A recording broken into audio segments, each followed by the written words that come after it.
उत्तराखंड सरकार ने कैबिनेट बैठक में अपनी नई जल विद्युत परियोजना स्थापित करने और पुरानी योजनाओं के पुनर्जीवन के लिए नई नीति को मंजूरी दे दी है। नई नीति में हिमाचल की जल विद्युत परियोजना की नीति के कई बिंदुओं के पालन के साथ साथ पुरानी चालू परियोजनाओं को ट्रांसफर किए जाने का भी प्रावधान रखा गया है। न्यूज वन इंडिया के विशेष संवाददाता सुदीप जैन ने सचिव ऊर्जा और मीनाक्षी सुंदरम से खास बातचीत की है। सचिव ऊर्जा के मुताबिक नई नीति में निवेशकों के लिए नए रास्ते खुलने के साथ ऊर्जा निगम के साथ परियोजनाओं का करार भी होगा। सुनिए।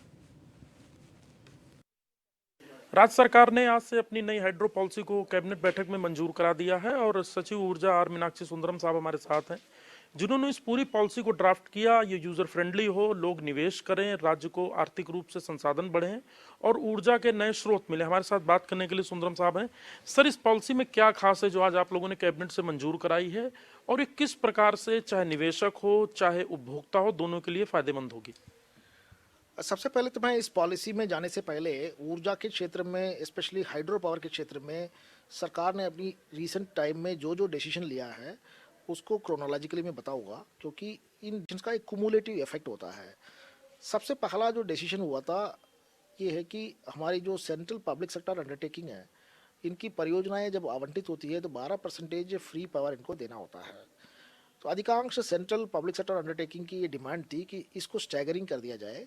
इसको जो है शुरुआती 8 साल में, क्योंकि परियोजना को आपको कमीशनिंग करने में भी 7-8 साल का टाइम लग जाता है, फिर उसके बाद 8 साल तक उनकी लोन की रीपेमेंट की टाइम होती है।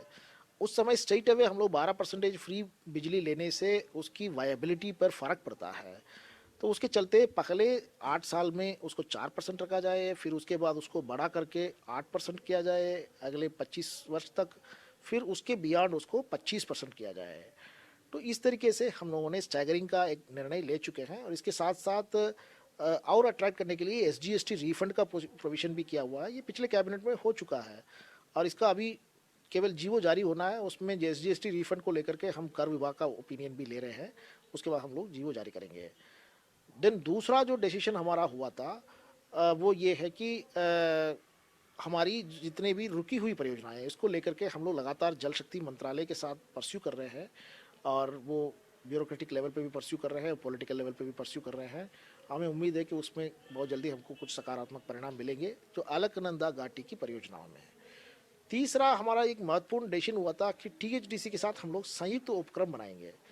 तो इसका भी जीवो ऑलरेडी जारी हो चुका है और शीघ्र ही माननीय ऊर्जा मंत्री भारत सरकार का भ्रमण होगा प्रदेश में, जिसमें MOU माननीय ऊर्जा मंत्री जी की और माननीय मुख्यमंत्री जी उत्तराखंड के उपस्थिति में MOU साइन किए जाएंगे THDC और UJVNL के बीच में। अब चौथा उसी कड़ी में आज की जो हाइड्रो पावर पॉलिसी जो हम लोगों ने क्लियर किया था।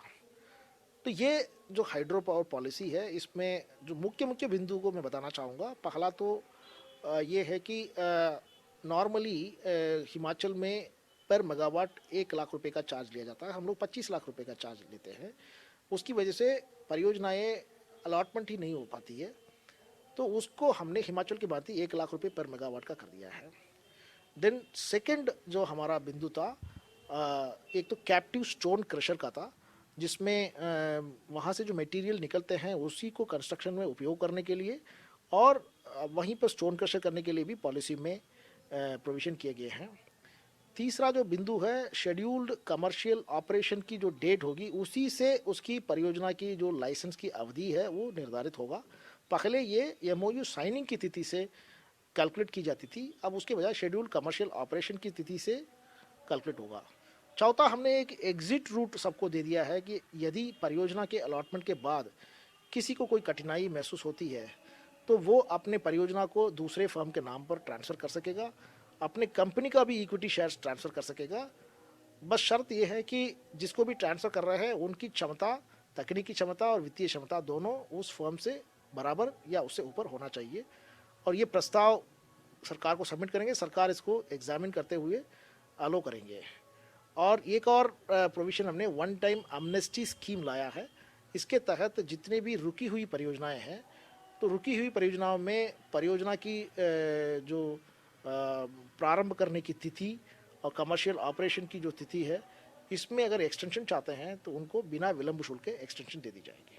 सर, क्या लगता है इससे आप लोगों ने जो उसको इतना इजी कर दिया और भविष्य में यदि कोई निवेशक आता है तो उसको अपना पैसा डूबने या प्रोजेक्ट फंसने का खतरा नहीं है। क्या लगता है कि इससे सर कितना जो आपकी हाइड्रो पॉलिसी इसमें कितना बूम होगा और कितना निवेशक इसकी ओर आकर्षित होंगे? डेफिनेटली आकर्षित होंगे। एक और पॉइंट था इसमें, 25 मेगावाट से नीचे की जो परियोजनाएं हैं इसमें अनिवार्य रूप से यूपीसीएल के द्वारा पावर परचेस एग्रीमेंट की जाएगी, क्योंकि ये एक कमोडिटी ऐसा नहीं है कि इसको बाजार में जाकर के बेच सकते हैं। इसकी चुनिंदा खरीदार होते हैं और उत्तराखंड के परिप्रेक्ष्य में ये खरीदार उत्तराखंड पावर कॉरपोरेशन लिमिटेड है। तो इनके लिए बाध्यता कर दी गई है कि ये 25 मेगावाट से नीचे की परियोजना है तो आप यूईआरसी के निर्धारित दरों पर अनिवार्य रूप से इसकी पावर परचेस एग्रीमेंट करेंगे। तो इससे निवेशकों में रुचि बढ़ेगी, क्योंकि निवेशक को अपने निवेश डूबने की खतरा को हमने ज़्यादातर बचा लिया है।